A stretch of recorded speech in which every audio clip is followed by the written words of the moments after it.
Allah, Yahweh Shem Yahushai, Bahashim Kodash, Salakia. Double honors to the elder apostles and elder bishops of GMS, including the elders that came before them that taught us this truth. Shalom and salutations to all the brothers that push the word of truth and in sincerity, the hopeful elect tabernacle of David. Shalom and salutations to all the Aquat listening and learning. I'm the brother Yahshua. I'm back with the WW3 Daily Update. Shalom and salutations to all of you who have made it to this lesson, or this update, if you will. I'm going to start right here with the missiles, okay?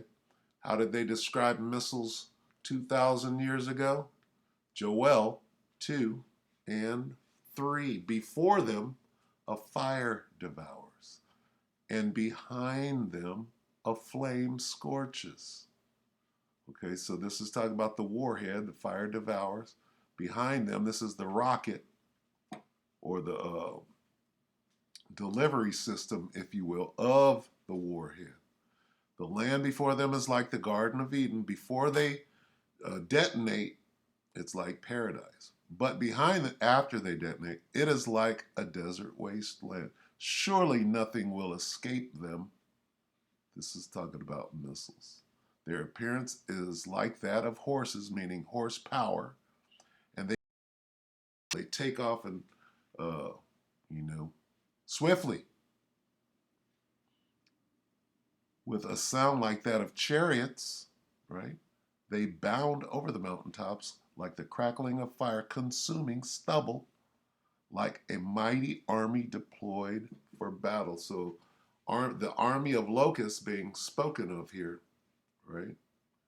It's talking about a grip of missiles, right? All being shot at the same time.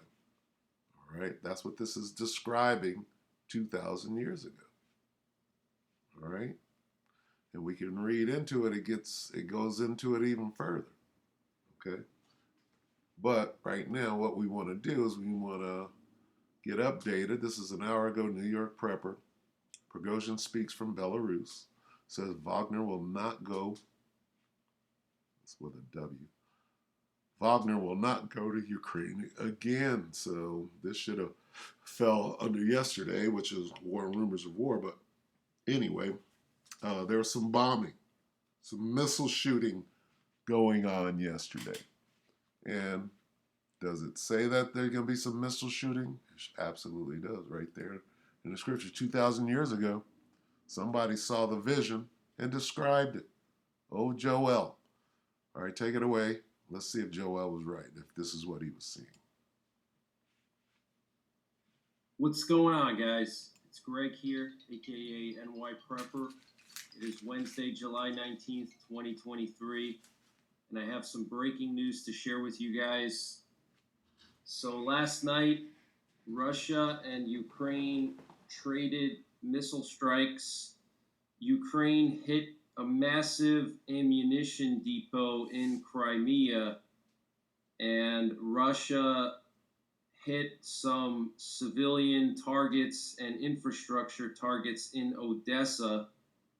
And what was interesting about that was that the missiles that Russia fired towards Odessa were launched from the port of Sevastopol. The missiles. Okay, so they actually fired the missiles from Crimea, from Sevastopol. My guess is that they launched these missiles from one of their naval vessels that was docked in Sevastopol. Okay, so you hear him saying it, not me. Missiles, missiles, missiles. Okay? Well, that's what we call them today.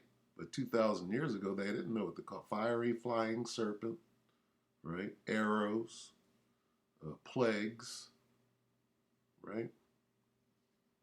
But we understand what these words, what they were trying to describe. We understand it now, and we put a face on it, right? Basically proves that Crimea is heavily militarized and Russia is using Crimea to attack Ukraine. Okay. Now, Vladimir Putin used Crimea as a red line, if you understand what a red line is. He said, if you go past Crimea, then we have to escalate this thing. Okay. And we're watching that escalation take place right now. All right. So it's only a matter of time before tactical nukes are used, which is going to escalate. And real soon they'll be talking about World War III. Right now, it's what do they call it? I forget what they call the operation. It's something operation. Anyway, Salaki. So this would justify Ukraine going after Crimea in their counterattack to demilitarize Crimea.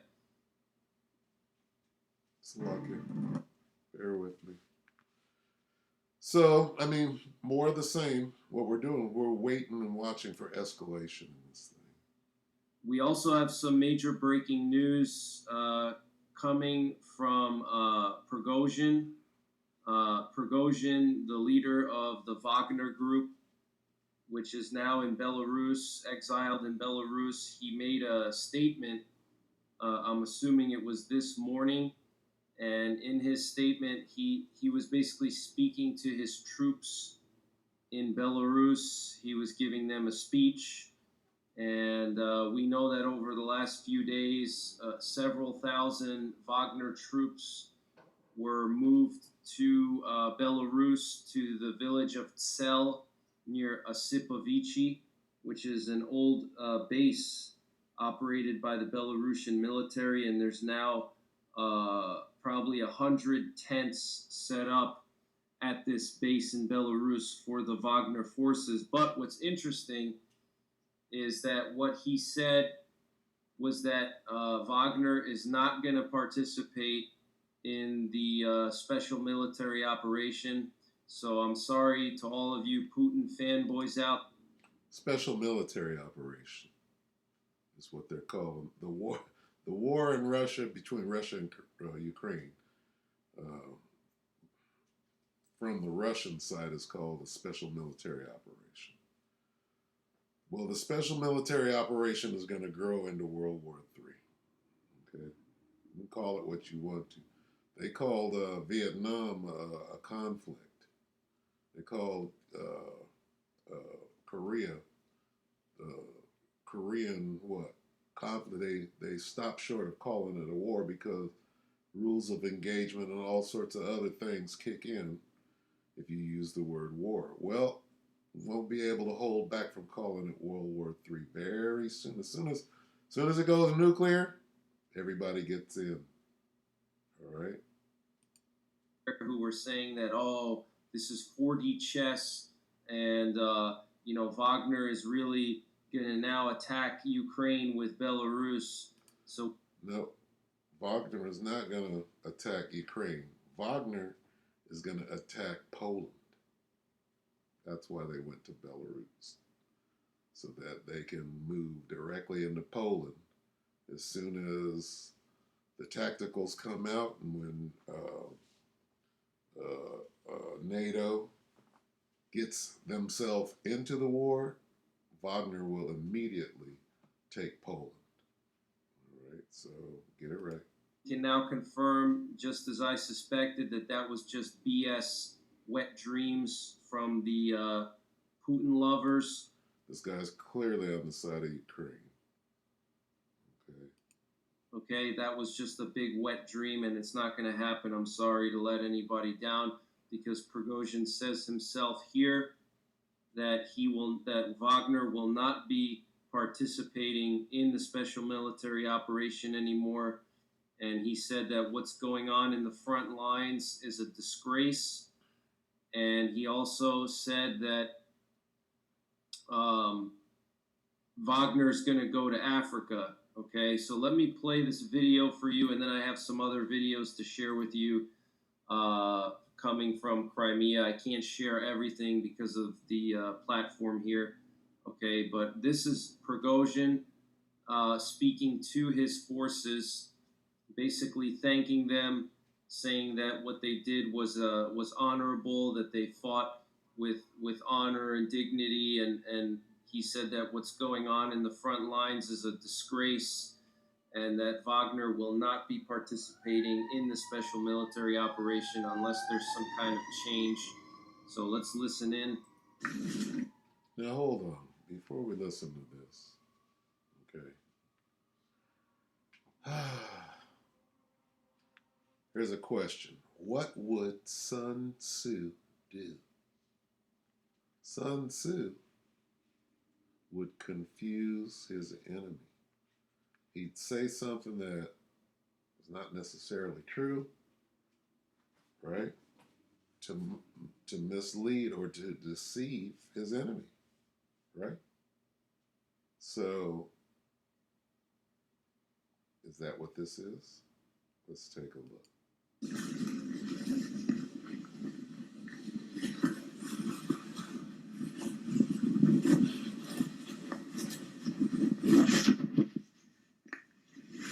What language is that?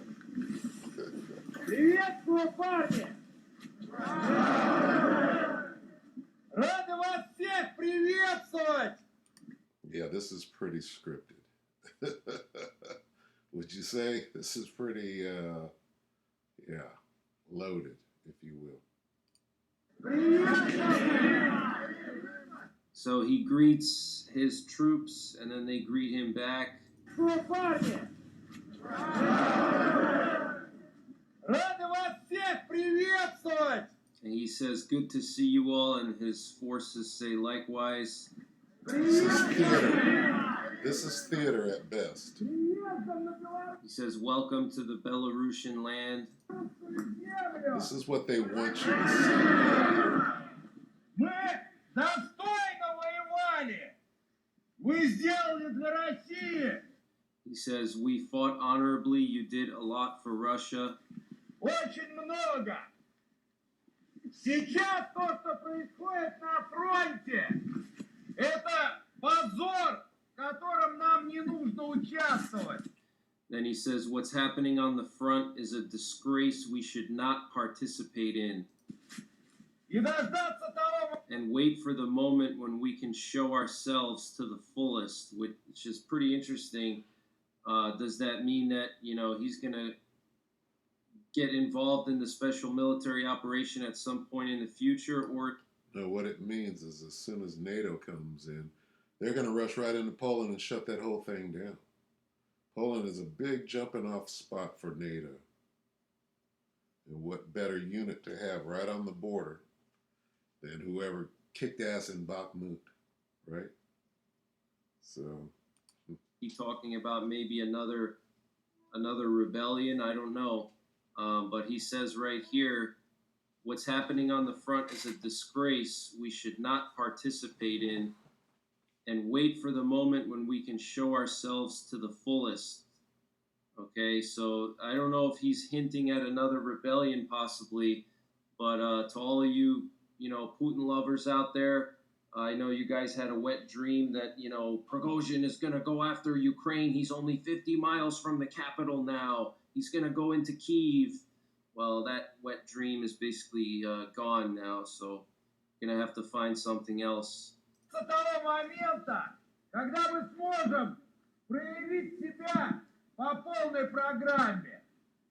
Поэтому принято решение, что мы будем находиться. And then he says, that is why it has been decided that we will stay here in Belarus for some time. mark my words, you will see Wagner go into Poland. Mark my words. When the time is right, that's what they're setting up to do. It's pretty obvious. And whoever can't see that isn't looking down the road. В Беларуси какое-то время. Дальше готовимся. Повышаем свой уровень и в новый путь, в Африку. Then he says, next we prepare, improve our level, and go in a new way to Africa. Now, what does that say? That goes directly to World War III. because Russia has allies in Africa, namely Libya and Ethiopia is on the list. And we'll show you that in Ezekiel 38 as soon as So he's saying he's going to improve his forces, and then they're going to go to Africa. And perhaps we will return to the special military operation at some point when we are sure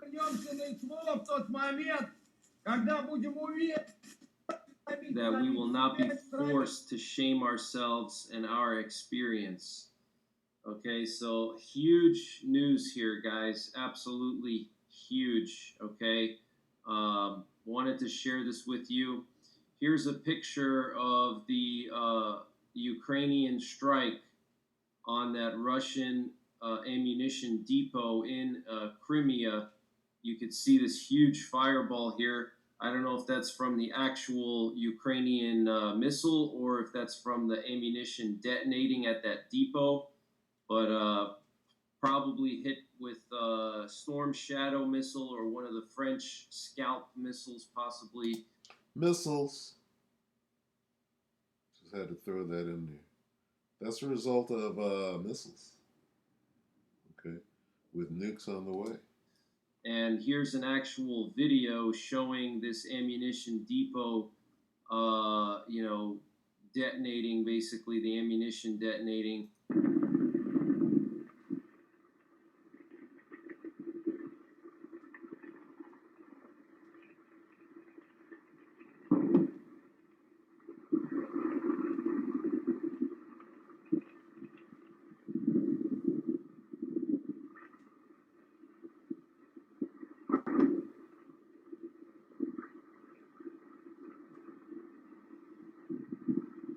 And as far as I know, there were no Russian soldiers there at this ammunition depot, so it just basically the ammunition got destroyed.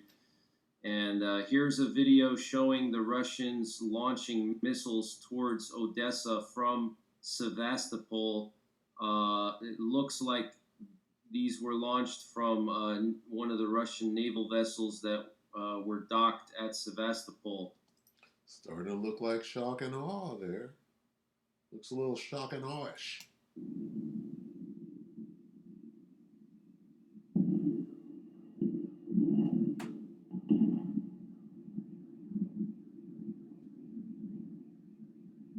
Yes, sir. That's what Joel saw. That's what Ezra saw in those visions. That's what they were trying to describe 2,000 years ago when they saw these visions.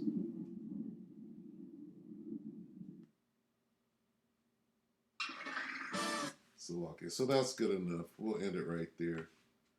I'm not a big New York Prepper fan, but news is news, and we'll see how far it goes. So we'll go here to, let's go to 2nd Ezra.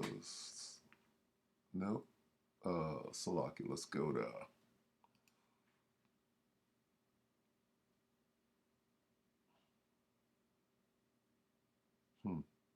let's go to Ezekiel 38.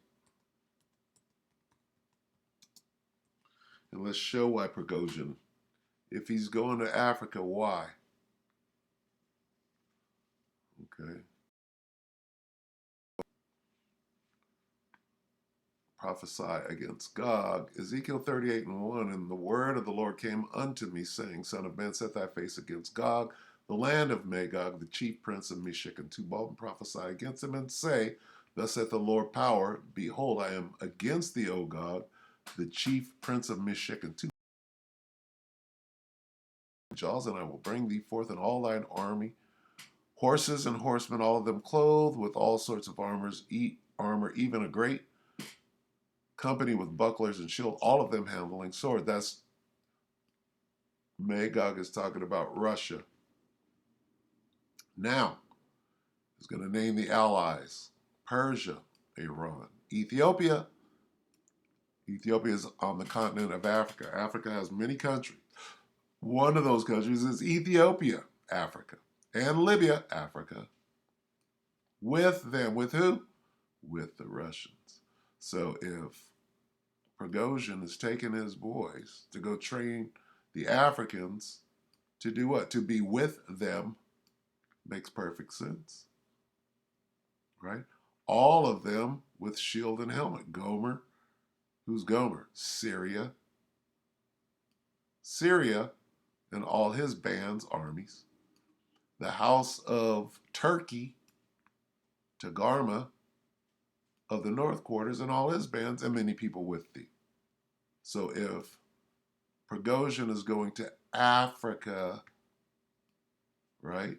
Well, that's what it says here. Why would Prigozhin, Russian, go to Africa? Because they already got troops over there,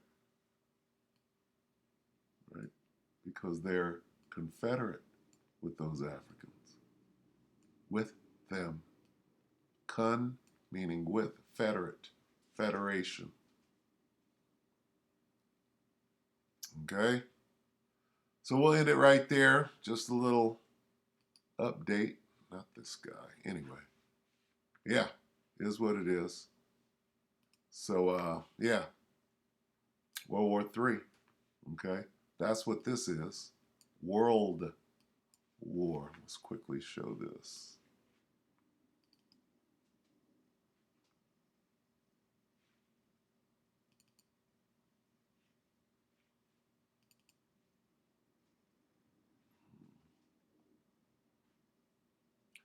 Yup. Come on. Here we go. Okay, so, yeah. You got Magog. You got Gomer. Turkey. All right. And what do you have down here? Well, they don't have it, do they? Let's get the other one out.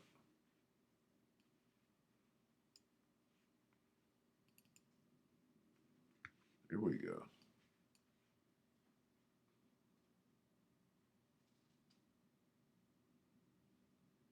Here we go. Okay, so here's Libya, right? Here's Egypt. Here's Ethiopia. This is Africa right here, right? See that? So if Prigozhin, I'm going to Africa, where the hell do you think he's going? He's going to where the Bible says are their allies. And I'm sure they're more than just these two, but hey, what does the Bible say?